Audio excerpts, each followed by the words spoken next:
S1 live news ચેનલમાં દિવ્યાંજલિ ચિત્રોડાના નમસ્કાર। હવે જોઈએ આજના મુખ્ય સમાચાર। ઈસવીસન 1800ના જેઠ મહિનામાં રામાનંદ સ્વામી જ્યારે પીપલાણા પધાર્યા ત્યારે સર્વ સંતોની સાથે વર્ણરાજ નીલકંઠ પણ તેમના દર્શને ગયા હતા। બસ આ જ દિવસે રામાનંદ સ્વામીએ તેમને વર્ણિજમાંથી સહજાનંદ સ્વામી, નારાયણ મુનિ અને સ્વામિનારાયણ એવા નામો આપ્યા હતા।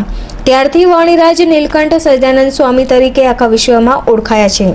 आज स्थल पर जे हूँ अत्यारे बिराज છું એ સ્થળ નરસિંહ મહેતાનું પ્રસાદીનું ઘર છે કે જ્યાં નીલકંઠ ફોરણી જ્યારે પીપલાણામાં પધારેલા ત્યારે આ ઘરની અંદર આવી અને નરસિંહ મહેતાની સાથે દૂધ અને જુવારનું ધાન્ય જમેલા હતા, જેને આપણે ફુમરો તરીકે અત્યારે પ્રખ્યાત છે। બીજું કે આ મારી પાછળ આ જે બાર છે એ નરસિંહ મહેતાના મકાનનું પ્રસાદીનું છે।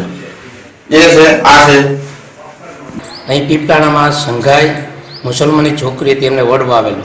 વડમાં હજારો ભૂતો રહેતા। એના સ્વામિનારાયણ ભગવાન ઉજ્જડ નદીએ નાય દરરોજ 3 વાગે અહીંયા હિંચકતા અને બધા ભૂતોનો મોક્ષ કર્યો।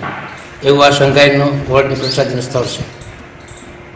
ત્યારબાદ સદગુરુ રામાનંદ સ્વામીએ સહજાનંદ સ્વામીને લઈને સોરઠમાં 1 વર્ષ સુધી વિચરણ કર્યું અને સ્વામિનારાયણ સંપ્રદાયની મહંત લોકોને સમજાવી।